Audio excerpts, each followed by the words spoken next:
Happy Friday to everyone who has joined us for this webinar. My name is Andrea Hewson. I am the Academic Director of Real Estate Programs at the Miami Herbert Business School, and I'm joined today in welcoming you by my colleagues, Professor Chuck Bohl, who is the Director of the MRED program in the School of Architecture, and Dean Raquel Matas from the RPD program over in the Law School. If you are here, probably you have been connected with us at one point for our real estate impact conferences. And if you know me, you know I'm a numbers person. We had 7 fabulous impact conferences, where at the last one on February 28th, we had 700 of our closest friends with us in Miami in February. And we found that lots of those sessions centered on disruption in the commercial real estate industry. Well, now we have found our idea of conferences disrupted by all of the distancing requirements of COVID. But being nimble, we have pivoted instead to these webinar sessions that are very focused on topics of interest to the commercial real estate industry. This is our first one. We will welcome you once a month on Friday afternoons for the next months. And this is a very popular conference. I can tell by the number of people who are hopping on. We have more than 100 board members involved between the 3 schools. And these board members we have to thank because they give unstintingly of their time and talent and treasure for us. There are more than 80 students on here, which will give you an idea of how important real estate education is here at the University of Miami. And a few more numbers before I turn things over. UM was just ranked 49th of universities in the country in US News. This is fabulous. We have at 11 o'clock today given 22,000 COVID tests with an average positivity rate of only 2%. And for my real digit heads, a marginal positivity rate of 0.5%. Things are very, very good here at the U. It is a beautiful sunny day in South Florida. We wish that you were here if you are not here. And I'm about to turn the program over to our moderator, Malcolm Butters. Before I introduce him, I will be back at the end to try to organize the Q&A. Let me ask you to please type your questions in the Q&A and not in the chat so that I can keep track of them. Without further ado, let me introduce Malcolm Butters, a member of a family that I think at last count had 7 degrees from the University of Miami. Malcolm is the CEO of Butters Construction and Development. It may be a smaller firm, but it wins big awards. So we have asked him to host our webinar this afternoon, and he will introduce his panelists. Thank you, Malcolm. Thank you, Andrea. What a great honor and a great privilege to be part of this prestigious group. Andrea and I, we put together a great group. Let me introduce you to each one of them. First off, Nicole Scheiman is here, and Nicole is a vice president. She heads up acquisitions for Edens, which is a national retailer. They own over 100 retail properties. Before that, I believe she was with 13th Floor Investments, so she has a lot of experience. Also on our panel is Jeff Brown. Jeff is a fellow alumni at the University of Miami, and Jeff heads up, and he's president of NFI Industries. He's also co-chairman, and they're a national logistics and industrial real estate development firm. And last but not least, a good friend of mine and a heavyweight in the industrial industry, Jay Cornforth. Jay is with Brookfield, and Jay is their managing partner and head of logistics for the United States. And Brookfield, as you know, is one of the largest owners of real estate probably in the world. Before that, Jay was headed up the eastern region of Prognosis. He was with AMB and many years ago with Cabot and AEW. So thank you, all you guys, for joining this panel. It's a great panel, and I think it's going to be a great event. First question, and we'll start with Jay, and we'll warm up that way. Jay, the industry this year, 300 million square feet of industrial probably going to get built. It's probably close to a record. Do you see an issue with that, or do you think it's going to get absorbed rather easily? Yeah, hey Mal, and thank you very much, and great to be here, and Andrew and Malcolm, thank you for inviting me here. So really happy to participate. I don't see that as an issue, particularly given that we are now living through COVID, unfortunately. where we certainly have seen an acceleration of demand, thanks to online sales. So if you really look at the pre-leasing going on in that pipeline, and let's just say nothing happened, the current national vacancy rate today is at 5.5%. And if no other leasing got done, the national vacancy rate would rise to 6.5%. So you have to put that in context to the Great Recession in 08 and 09, and the national vacancy rate spiked to 12, 13%. And we went into that recession with a vacancy rate of 8.5 or 9. So the fundamentals going into COVID, have never been stronger. And then against that backdrop is rent growth. And trailing 12-month rent growth is around 4.2%. So yes, we're off a little bit from 5% from prior years, but overall, very, very healthy. And then against that backdrop, and we'll probably get into it, Amazon has accelerated their space takedown. So, we see a lot of that new supply being absorbed, and frankly don't see a worst case scenario where the vacancy rate spikes to 6.5% nationally. Yeah. Yeah, I would agree. I think, as you know, Jay, I think Amazon is projected to take down 100 million square feet this year, which is a tremendous amount of space. Jeff, I know you're very active in real estate, obviously logistics, and your markets up in the Northeast. How do you see your markets in light of the inventory coming online? First of all, Andrea and Malcolm, thank you both for having me. Our NFI, real quick, is a family, fourth generation business where we are operators as well as real estate developers. And we're in transportation, operating of warehouses, operating of trucks, operating of imports from overseas to the ports. So we sort of get an overall view between Canada and North America, entire North America, of the supply chain view. And from what we see, while there is tremendous growth with Amazon out there in the marketplace today and other retailers trying to catch Amazon and stay in the e-commerce world, we also see that there's been a big change and probably stymied by it all came to light by COVID, was everybody had the just-in-time inventory concept, and everybody was caught short with lack of products over that March, April, May timeframe. And it took probably 3-4 months for a lot of these companies to gear up, but their warehousing needs are so much more. And I'm not just talking about the Amazons, I'm talking about the manufacturers, I'm talking about the retailers. It's on both sides. They can't have enough space out there.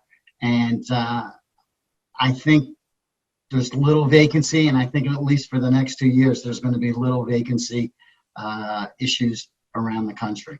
Yeah, I would agree. Nicole, so you're very active, as we know, in the retail land, and obviously a lot of success that everyone in the industrial has had is because of the e-commerce and unfortunately because of some of the pain on the retail end. But obviously there's Apple and there's the Lululemons of the world that are doing fine. Which retailers do you think are going to do fine going forward and thrive? Sure. And Malcolm, thank you, and Andrea for having me too. Happy to be the sole retail voice on this panel. It's certainly an interesting time to be in retail, Malcolm, to some of the comments that you just shared. Retail was at a moment pre-COVID that was experiencing a lot of transformation and change to begin with the advent of Amazon, with e-commerce, with the way in which consumers are behaving. And COVID has certainly accelerated that to a significant degree. And a lot of the technologies and proof of concepts that were out there in retail have now really been tested over the last 6 to 7 months and have started to significantly change the sector more broadly. With that said, I definitely think, Malcolm, there are a number of retail uses and types that still remain relevant as we think about the future. And it's not just your Lululemons or your Apples, but I would sort of think about the relevance of retail in two big ways in the changing world. One is any type of product that is really not a commodity that requires exploration, education, or discovery for customer acquisition lends itself very naturally to retail and brick and mortar retail. And I think, you'll find, whether it be in the beauty space, like the Sephoras and Ultas of the world, where exploration and experimentation is important, you will continue to have an importance of brick and mortar retail for those types of uses. And similarly, even in apparel, and, you think about Warby Parker, which, came up when we were talking as a group a couple days ago. They need a brick and mortar presence in order to connect with their customer and acquire customers, in addition to the e-commerce backdrop. So I think any product that requires exploration, testing, discovery will have a use for retail and brick and mortar in the future, but their ability as a retailer to create a true omni-channel approach, and this is where the intersection of retail and logistics and industrial really occur, is essential. I think the second major vertical that's not going away from a retail perspective is around experience. COVID has really challenged this vertical in a major way. So the restaurants, fitness, experiential services, whether it be spa or, in-person activities. Historically, pre-COVID, this was the gold standard of retail, and many retail developers were seeking to fill their shopping centers with restaurants and services. And COVID has clearly challenged that in a really significant way. That said, I think the last 7 months, at least from the Eden's perspective and what we're seeing at our properties, has demonstrated the consumer's desire to be back in brick and mortar and be in person in the right context. And so we believe, and I believe, that experiential retail and non-commodity based products will always have a home in retail going forward, even as the world changes. Sure. So, there's a lot of time, and just to play off of that, Nicole, the guys that have been successful, obviously, doing both. Walmart has strong brick and mortar, strong online. So my question to all of you, and I'll start with Jay again, Amazon, Walmart, are they friends or are they foes? Or are they industrial guys? And also for the retail, Yeah, I view them more as foes, simply because, yes, Amazon has, some brick and mortar through Whole Foods, and they have a few pop-up stores, right? But by and large, their business model is 100% online. And Walmart, they built out their network for the last 30 years. They really, for them to compete with Amazon, they need the click and collect business model to take off. And yes, they're trying to get to more and more of an online model. But I think they're going at it differently because of their network, and they have to. No one can compete with Amazon head on, so I think they're taking a different approach. And look, when you look at market share for online, Amazon controls 41% of the market. Okay, Walmart is at 6%, so they have a long way to go, and I think they're both complementary in many ways, because to what Nicole was saying, I do think people are obviously social animals, and they'll continue to want to shop and have different experiences. Brookfield, we are one of the larger retail landlords, so we certainly hope that's the case. So I view them as more foes. Yeah. Jeff, what do you think? Definitely foes. I think they each push each other to be better for the consumers, who are the ultimate winners in this. When you think of what Amazon has forced Walmart to do, it's a great concept. We happen to be in the trucking business, and our trucking business for Walmart has picked up dramatically around the country. We go from the distribution centers to the stores. And when we go to the stores, the reason that business is increased so much is because you buy online, pick it up at the store, and our business and Walmart's business has increased dramatically. And while it's only 6% today, I believe it's going to continue to grow rapidly. And Target, Best Buy are similar retailers that have done the same thing that we're involved with. And I believe it's the right path and continues to make the consumer the king out there today for choices. And you can go do it online and it comes delivered, or you can go to the store and pick it up. I think that's the way of the future. Optionality. Nicole, do you see, you're in the retail, and I mean, how much more expansion is Walmart doing? And Amazon, I know, announced a couple stores down here.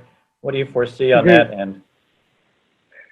So I think the view is a little different from a retail perspective relative to these players and their impact on the business and what they're driving in the business. So Walmart obviously historically has been a huge taker of retail space and some of the largest contributors to the addition of retail GLA nationally. That has changed a little bit. Walmart has pulled back and, you know, as noted, are focusing more on the online channel. And I think have the view that they have a fairly built out brick and mortar platform that they can work from.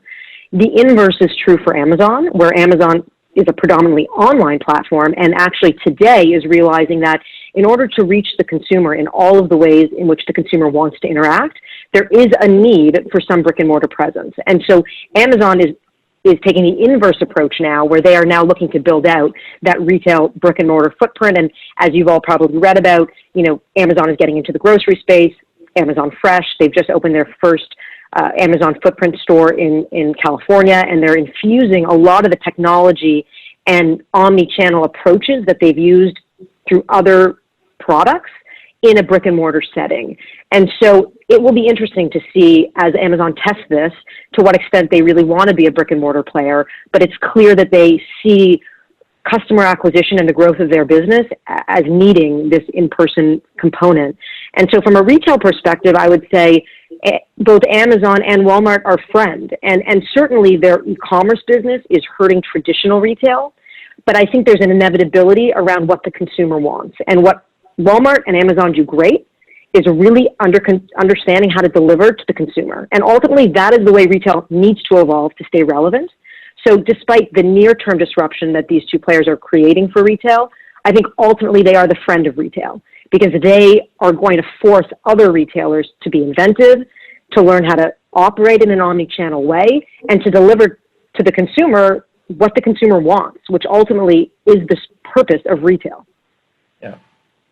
Jay, a lot of, most people know, you know, the big hubs for distribution has been, you know, the Inland Empire and Chicago, New Jersey.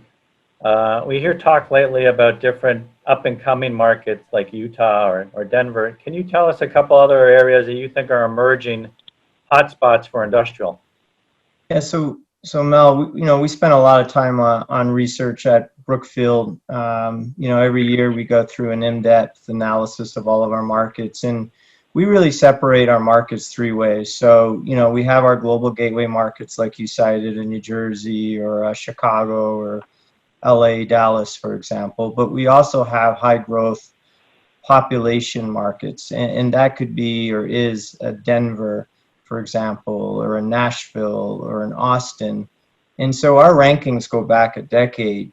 5-6 years ago, you had Chicago actually pretty highly ranked in a very objective way. Chicago has slid down our rankings for a number of reasons and moved up our rankings in terms of our investment focus is Denver. Denver's had just a great 5 to 10 years in terms of economic growth. Austin is the same market. So, we've been investing in Austin. We like Nashville. We like Charlotte. These markets were not on the institutional radar screen 5 and 10 years ago, and today they are, and they offer, strong growth dynamics and real rent growth. So you have a very, very positive environment to invest today in those markets, and so that's where we've been focused as a team the last couple of years. So when you look, Jay, at a market, some of those markets like Denver, is the cap rates much different versus buying in New Jersey? So I would say they continued to compress, right? Like 2 or 3 years ago, they would have been maybe wider by 75 basis points or 100 basis points, let's just say, to LA, right? LA and New Jersey have always been the two benchmarks in terms of having the lowest cap rates. And today, those cap rates are really rooted, sub 4, 3.75 for Class A, good term is kind of where cap rates are trending today. And off of that, then you're going to benchmark other cities. And so Denver could be 4.5% today versus 3.75 in LA. And so, there are some opportunities in those markets if you want to look at it from just a a going in return basis, but I think they also offer the growth dynamics of rent growth, that is quite positive versus some other older inline markets. And Chicago is a market that frankly isn't growing, and we're quite cautious on. Chicago has lost population. They don't have positive job growth, and with it doesn't come strong demand. That doesn't mean you can't make money and invest in the market, but you just got to be more prudent and careful around where you pick and how you look at your submarkets. Yeah. Jeff, and you operate all over the country and handle a tremendous amount of logistics. What areas do you see, as emerging in not only the development side, but on the logistics side? Well, fortunately or unfortunately, we are a big operator in California. And California for labor is, the costs are rising dramatically. And you might have heard of the AB5 rule, which is where Uber contractors were going to be converted to employees. That has been taking place for truckers throughout California. So if that happens, the cost out there for transportation will increase most likely at least 30%, because everybody gets viewed as an employee versus a contractor.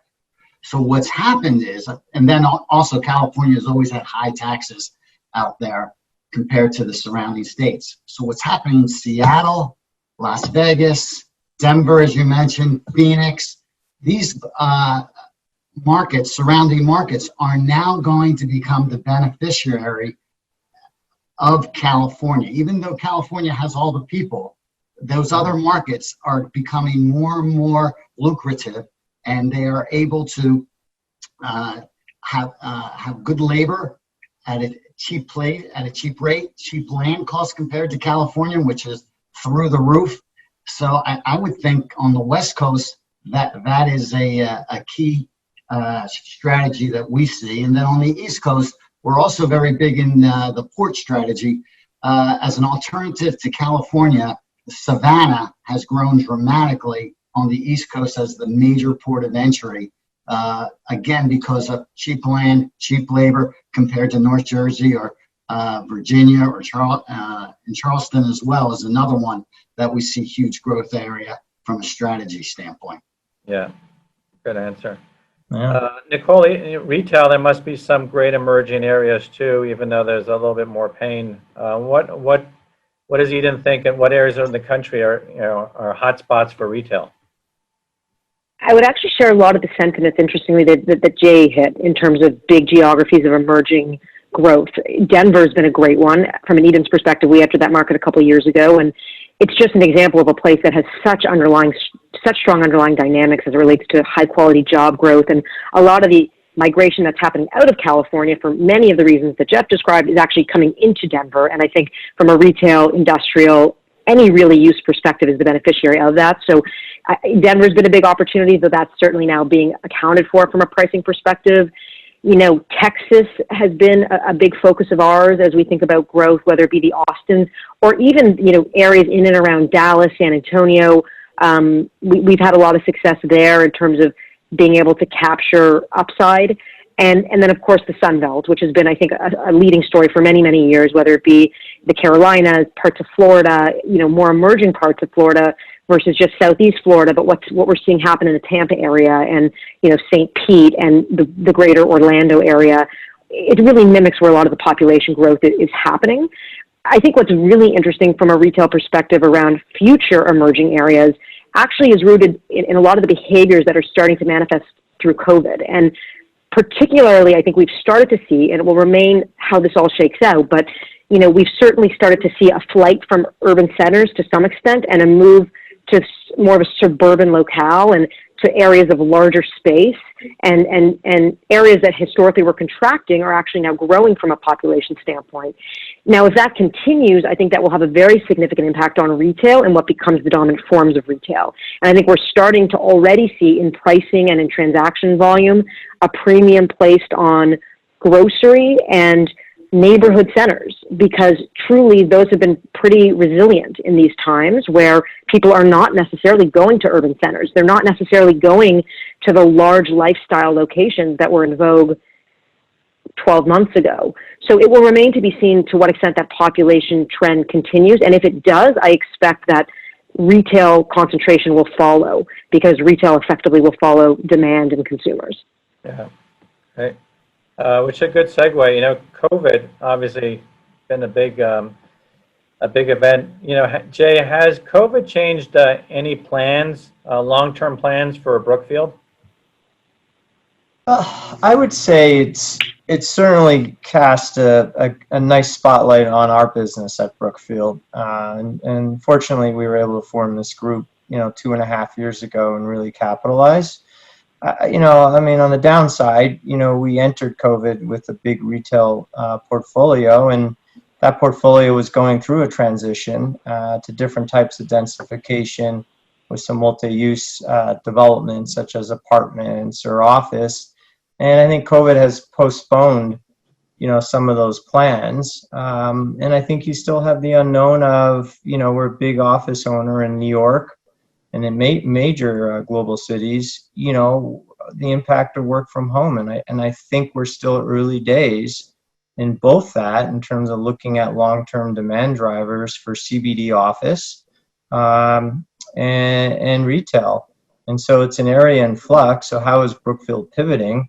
I think one of their big pivots is, we have accelerated our investments in logistics and built out our team. And I think Brookfield, we definitely would like to get more balance sheet exposure in the logistics sector. And that's one of my charges. So I guess that's a positive thing for our group personally, but no doubt, COVID is having an impact on our real estate business. Yeah, and Jeff, what about an FI Industries? You're obviously a huge logistics and in the real estate field. How has COVID changed your world over the last 6 months?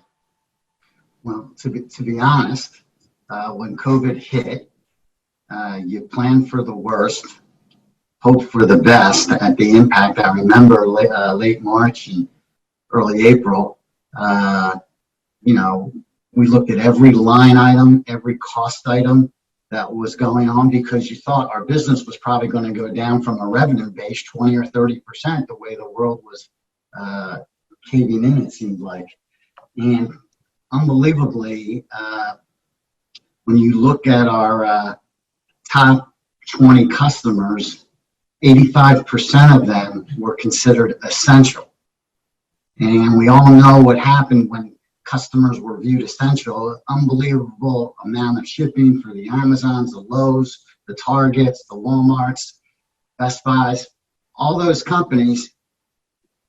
Unbelievable amount of business, and the accelerated growth, both for more warehousing, for more transportation, has created a huge increase in our investments in real estate, in capital equipment, trucks and trailers, and also labor. Our requirement for labor has increased dramatically. We have 1,500 open jobs right now that we need to fill for the holiday fourth quarter that we're trying to fill every day. So it has accelerated our growth, and we're fortunate. We know a lot of companies are not in the same position, and we recognize and thank that we're lucky enough to have the customers we do that are considered essential to serve. It was funny, Jeff, because I just read the guys at Duke had an article, and they were saying that a lot of the e-commerce guys are complaining about the labor to fulfill some of these job openings in the warehouses, and it's hard to find good people, or people that you would think, with 8% unemployment, there would be an ample supply, but I guess a lot of them don't pass background screenings or drug tests or whatever, and I guess that's some of the issue, correct? Well, I think, we've tried to do this, and we've set up training programs to take people that were in restaurants and say, do they really want to work in a warehouse? Well, life in a warehouse today is much different than it was a few years back. It's much more exciting. There's automation. There is racking, there's forklifts, there's robots inside the warehouse. And to me, from a career pathing, the pay has come up dramatically. Where we used to pay 12, 13 bucks an hour, we now have to pay $18, $19 to get quality people. And it now has become a much better job. And the benefits you have to pay, that we were as competitive as middle of the road, I guess I would say we are on benefits. But the idea is we're always trying to improve it, and it's going to continue to be a problem out there. And automation might help, but unless you can retrain people that were in other skill sets to want to come into it, I think that's what's got to happen out there in the marketplace. Yeah, for sure. Nicole, we've had a tremendous amount of technological developments, both in retail and industrial. What does that mean in your world? I know we were talking about bullpups, and maybe you could explain that. But what in general, how is technology affecting now the retail, and what's the latest? Sure. So there's definitely some really exciting stuff happening on the technology side of retail. Probably more transformation, in the last 3 to 5 years than we've probably seen in the last 30 to 50 from a technology perspective in retail.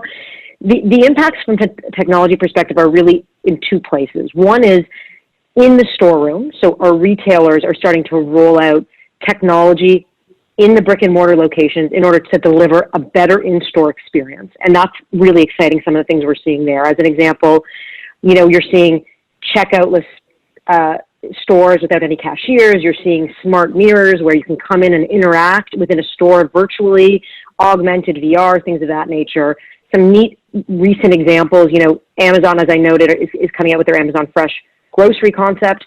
They've developed this technology called the Dash Cart, where you essentially walk in the grocery store, you grab a cart, and it's a smart cart, and as you place items in the cart, it tallies them, it recognizes them immediately, it tells you what your total charge is, and you're able to walk out of the store without any cashier, without any contact, without interacting if you choose, in a completely contactless manner with your credit card information by logging into your Amazon account. So that's a really neat example of how the in-store experience is changing with technology. Similarly, Nike's flagship store has a new concept that they rolled out a couple years ago called Nike Speed Shop, where you can go online and you can reserve shoes, and then you come in through a separate entrance. You have a locker with your name on it, with your own private code, and you open that locker and you try on your shoes, and you can run around, and you can also check out without any cashier. So there's some really neat ways in which retailers are taking technology and making the in-store experience more interesting. And then secondly, and Malcolm, you touched on this concept of BOPIS, or buy online and pick up in store. Retailers are really utilizing technology to make the omni-channel approach more seamless. And omni-channel is basically taking your in-store, your delivery, and your online, and making each of those channels work seamlessly together. And so this concept of BOPIS, where you can buy online and pick up in store, pre-COVID, that was something that a handful of retailers did, and it really wasn't done in always a well-executed manner. And in the last 7 months, it's pretty astounding to see how retailers have evolved and developed platforms and apps to allow this to be really seamless. I mean, I know as it relates to Whole Foods, have interacted with Whole Foods in every way in the last 7 months, whether it's curbside pickup, whether it's delivery, whether it's in-store. And I think you're going to see more and more retailers roll technology out to facilitate that seamless interaction across channels. Yeah, Jeff, I know I did a little research. I saw NFI has a couple of electric Volvo trucks, I guess you were experimenting with. So that seems like a technological development. Where do you see driverless trucks or electric trucks? What's the latest with that? So we are in a race, I guess, to electrify our industry. And we, along with Volvo, Mercedes or Daimler, under the Freightliner banner, as well as Tesla, we have been given trucks from all 3 vendors to test out. The challenge with the electric truck is the cost is so much, it has to be subsidized. And the state of California is the only state right now that is subsidizing the cost of these electric trucks. But once the life of the battery gets longer, where you can go today, we can only go maybe 100 miles with the battery. That really needs to get up to at least about 300 miles to really make it efficient as a substitute for diesel. That's a race. And again, sort of how Walmart and Amazon go at it every day. I see these three vendors, Tesla, Volvo, and Mercedes going at it, and they'll make each other better, faster, and quicker to get to the electrification that makes sense. What about driverless trucks, Jeff? So driverless trucks have been looked at. The only area that we're utilizing, or we're partnering with a company called Georgia Pacific, is the drop yards outside the warehouses. The trucking companies would come and drop their trailer, and then the driverless truck would control the yard where the warehouse is right next door, and would handle all the traffic in and out. And that's a controlled environment. And right now, that is all that we see that makes sense. And it's from a safety perspective, because safety is key to and paramount to the driverless truck, and making people feel safe on the road before you ever want to put that truck out there. Agreed 100%.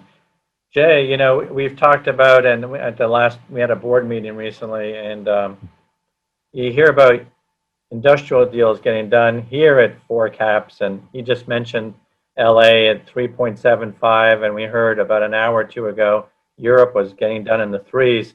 So is there any place in industrial, do you think there's any sort of bargains or any sort of yield? Any thoughts on that? Yeah.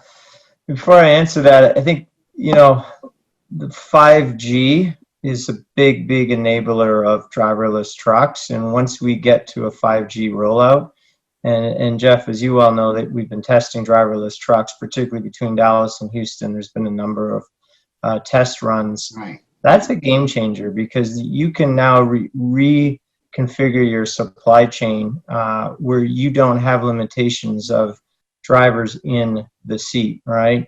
And if you can run these trucks, you know, 24 hours a day, that changes the supply chain and how we pivot and how we look at certain markets for big box developments, I think is going to change as we start to see these trucks hit the roads over the next five years or so. I think it's an exciting future. You know, we're on this journey. I like to say we're going from the smart warehouse, a dumb warehouse box, to a smart box, you know, and 5G is a great enabler of that brings this technology into the warehouse. And then the final component is grid parity.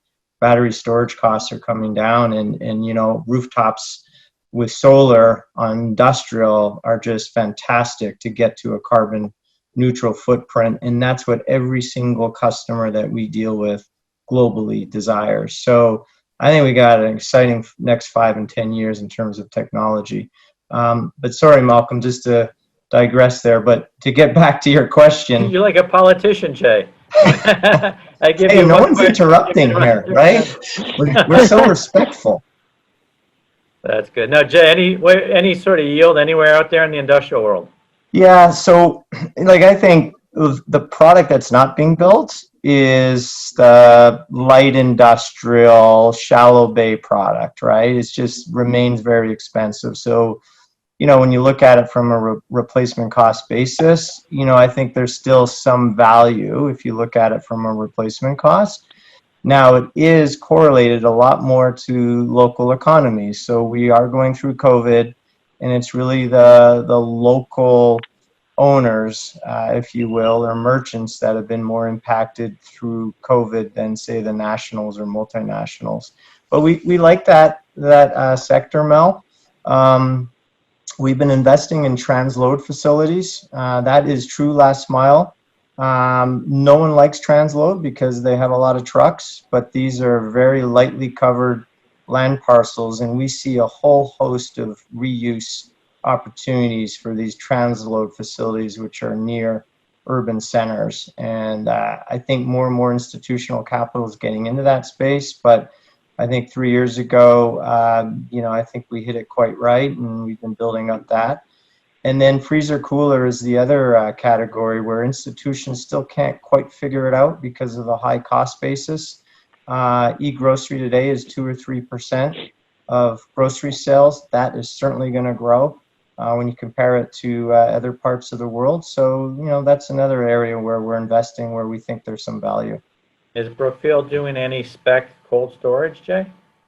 No, we were at one time the largest cold storage operator in Canada, but as an operator, we're just buying existing. We might migrate. We're building up our customer base, with our cooler freezer buildings, which could lead to build to suits. And you never know, Mel, right? As e-grocery accelerates, and it will over the next 5 years, our strategy could pivot towards more speculative development. But I would say it's still early days. Just like multi-story, multi-story, you're starting to see that now in the boroughs. I think we'll eventually get there probably with freezer cooler.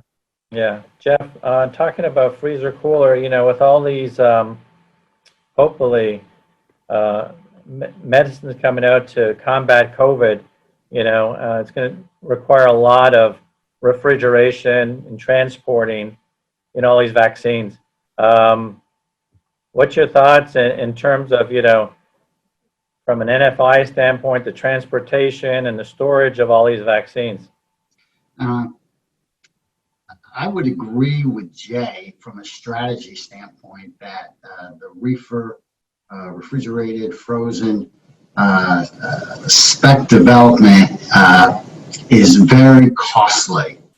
But I do believe there is so much dry powder out there to invest.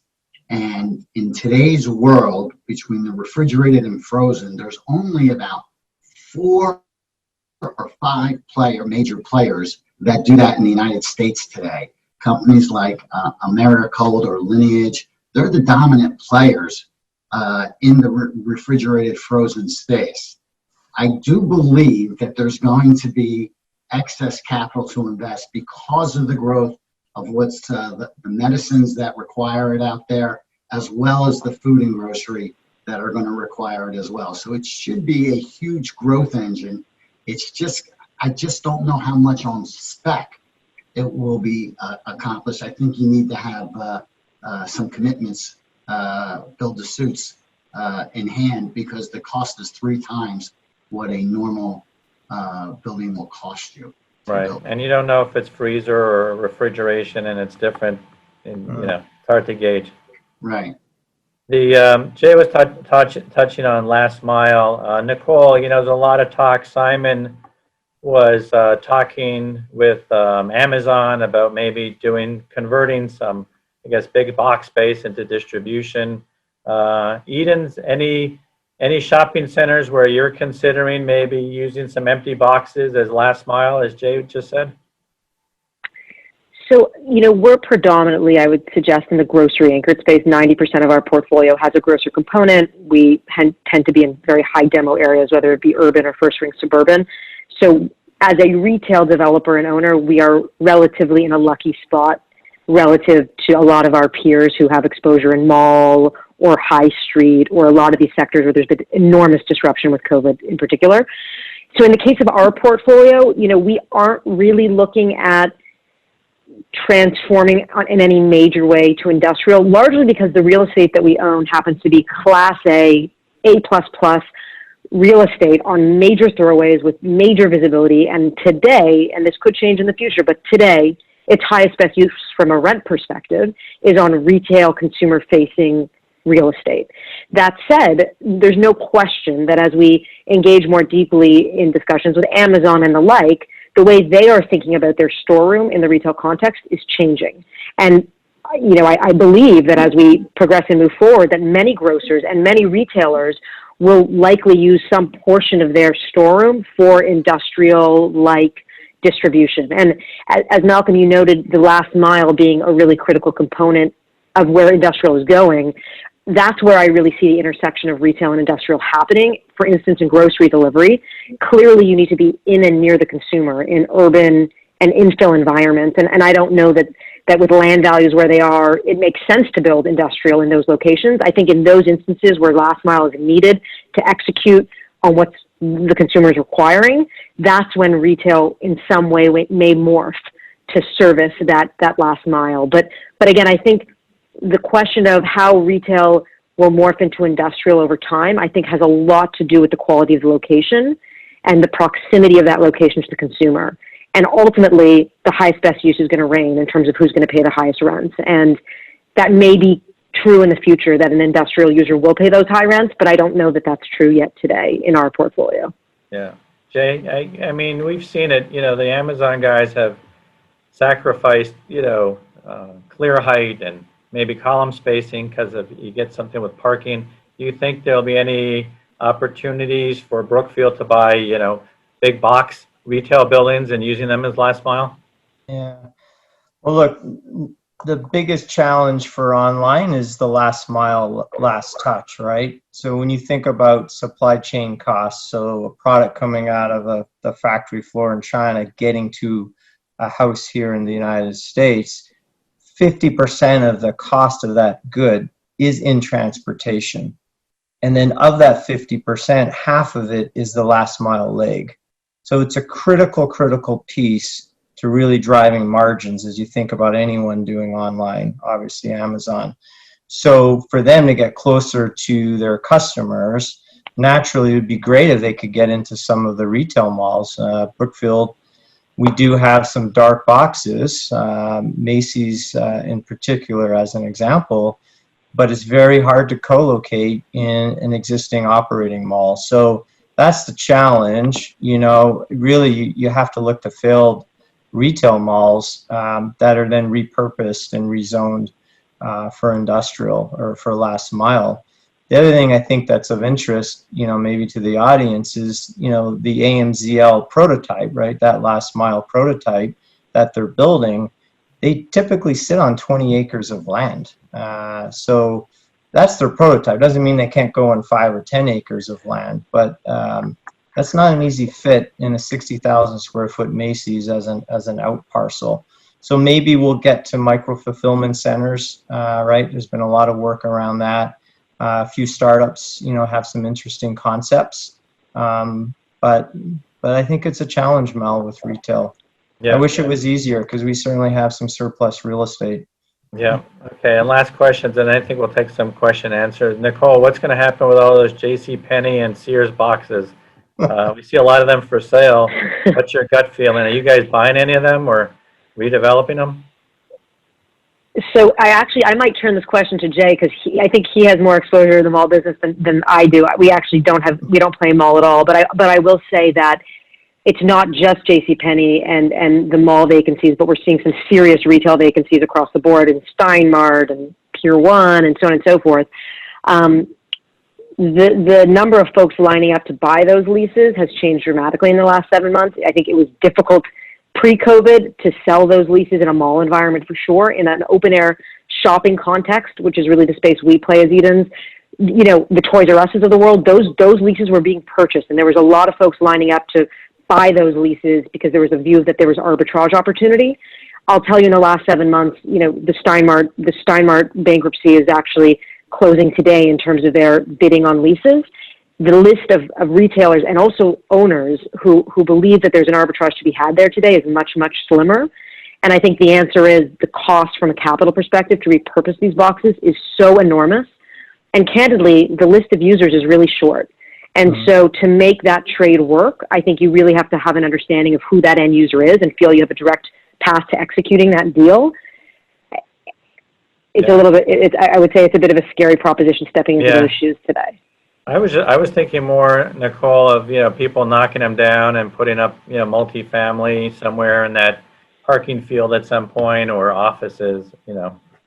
I thought that would be a good play. And Jan, you should chime in here too, because I know you guys are actively engaged in this. For sure, the mixed-use play, I think, in particular contexts where the real estate is good enough to support it, is interesting. That said, the challenge in transformation in the retail setting is the encumbrances that are created by all of the co-tenancy that exists. So though the Macy's box may be available, typically your dirt is encumbered by a variety of other players who may or may not still be in existence. So the process of getting to the dirt and executing on that redevelopment plan, though it could be enormously value creating, typically is really challenging. And I do think there is a lot of money to be made for groups who can crack that nut, but I don't know that anyone has cracked that nut as of yet. I'm curious, Jay, how you guys are approaching it, because I know you've got that.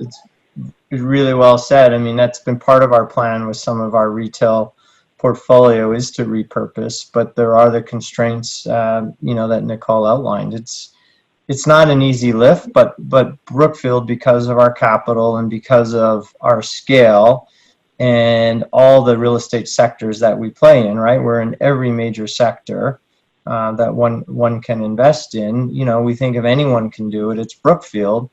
And at the end of the day, we're contrarian investors. And so we're looking at it still as a long-term opportunity. I think Brookfield recognizes retail is in transition. We happen to own some great crown jewel assets that we think will thrive.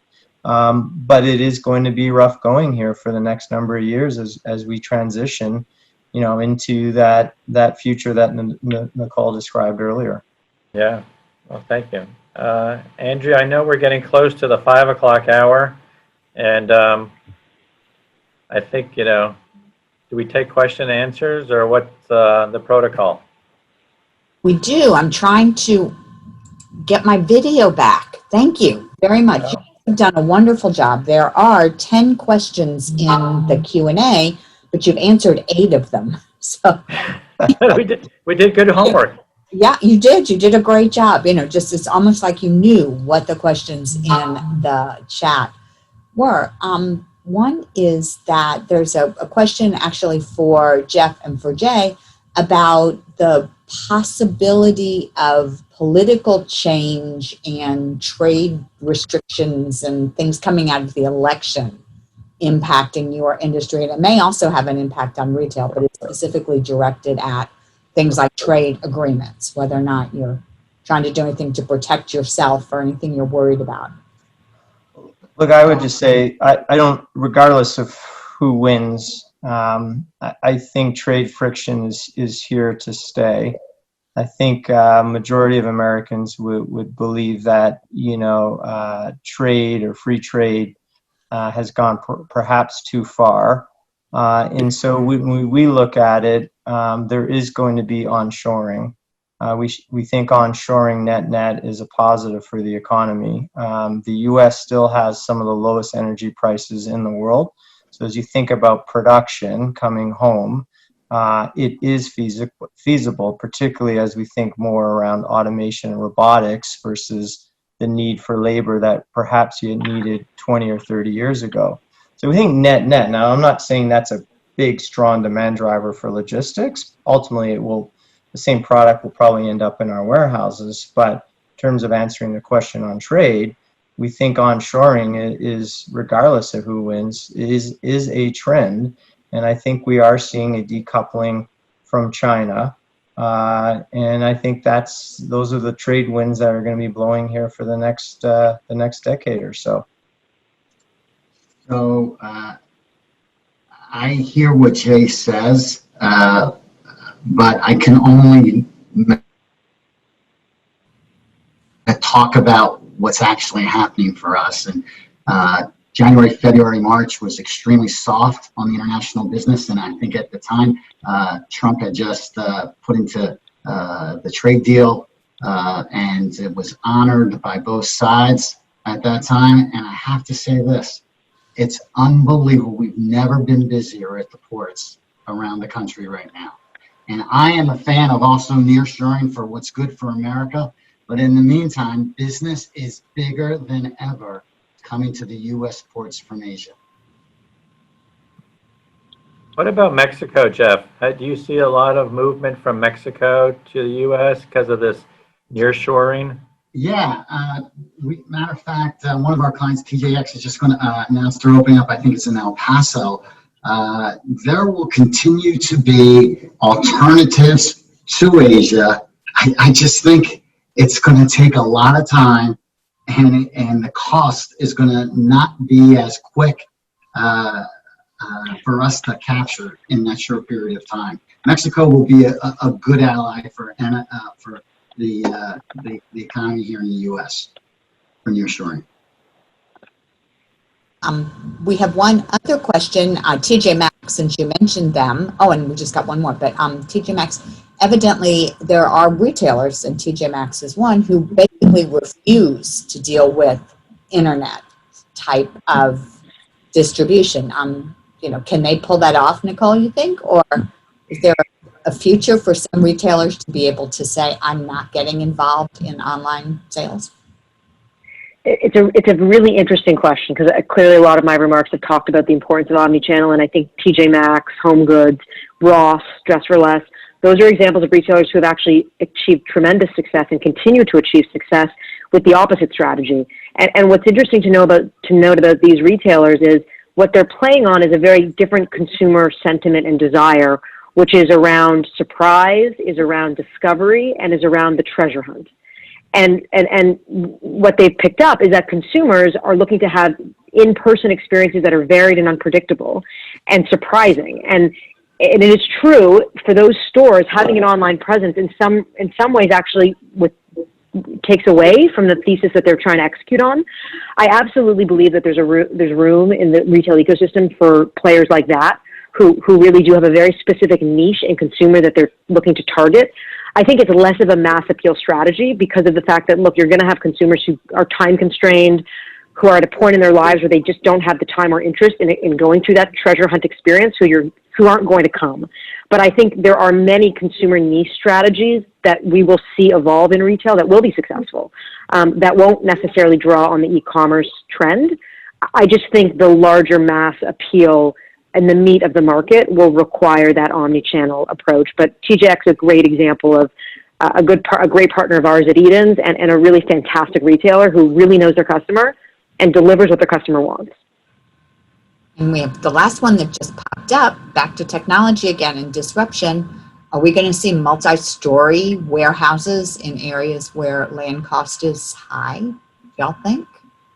Well, Malcolm, you can answer that just as well as us. Why don't we turn it to you? You've done such a great job as the moderator. Well, I was privileged in this last year. I went to Japan, and because of Jay and his relationship at Prognosis and Gene Riley from Prognosis, they let me tour one of these multi-story facilities, and it was fascinating to see. Now, having said all that, it's very expensive. I know they've done it in Seattle, and as Jay said, in New York. I don't know. I think at some point, for this last mile, it's smaller trucks. It's a different animal for the most part. But it'll probably come, right? I mean, it's just inevitable. Places like Miami, where the land is already expensive, we're already paying over $1 million, $1.2 million an acre for industrial land. So at some point, you're probably going to go vertical, and I think that's going to happen. But I think it's going to be a little while. They still have the ability to put up these huge boxes, and create these massive distribution centers. Jeff was talking about Savannah, so Floor & Decor, which is a tenant of ours on a retail side, but I heard they closed their warehouses in Florida. Now they're just doing this massive 1.5 million square foot distribution center out of Savannah, and they're just going to distribute out of there right to the stores. So when you have places like that, and you can still lease land, I still lease buildings. I'm assuming for $4 or $5 a square foot, it's hard to probably justify it. But I think it's coming. But I don't know if it's going to be necessarily, during my lifetime as a dominant trend. I would agree. If you take North Jersey, it's $15 a foot is the going rent number, and for these the boxes in New York that are multi-story, it's $30 to $40 a foot for rent, and I just don't see that playing out from an economics standpoint for the customers. They can just go from North Jersey 15, 20 miles away into the city. I think that makes a lot more sense right now. I agree with you, Malcolm. Yeah. A few years away. Yeah. We're over by 4 minutes, but I have to ask one more that's a great ending, and it actually is for Nicole. We're here in October. Fall will get to South Florida eventually. What's your prognosis on consumer confidence for the coming holiday season? I think everybody would like to hear that. So I think there's actually quite a bit of optimism as it relates to the holiday season and buying. And interestingly, when you talk to the TJXs of the world, their biggest concern is how do we get, Jeff, to your points previously, logistics and loading and everything aligned to deliver on that demand. And I would say that's particularly true on the e-commerce side of things as well, in terms of how Walmart is stacking their logistics and planning for a big season. I think there's no question that as it relates to demand over the holidays, that we expect a pretty significant shift onto the e-commerce and online channel relative to what we've seen in previous years. There has been a steady increase annually, but we expect, as we've seen with grocery delivery and BOPIS just explode over the last 7 months, we expect that same trend to continue over the holiday season. Obviously what happens with the election has a big impact on sentiment and spending. But I would say overall, as we look at consumption numbers over the summer and into early fall, we've actually been pleasantly surprised. And there's a lot of categories, as you can imagine, like sporting goods and home goods and outdoor exercise type activities that have exploded in terms of consumer demand and spend. And that's been really unexpected and actually fairly positive. So we give at least one thumbs up in terms of our sentiment going forward. Thank you all so much for being part of this panel. That's a fabulous note to end on a Friday afternoon. Let me ask the board members from all 3 boards if you will give us just a couple minutes to let the attendees and the students exit from this. And then if you could stick around for, again, just a short amount of time, we would like to get some feedback on this particular session and our plans going forward. So we would really appreciate it if you would do that.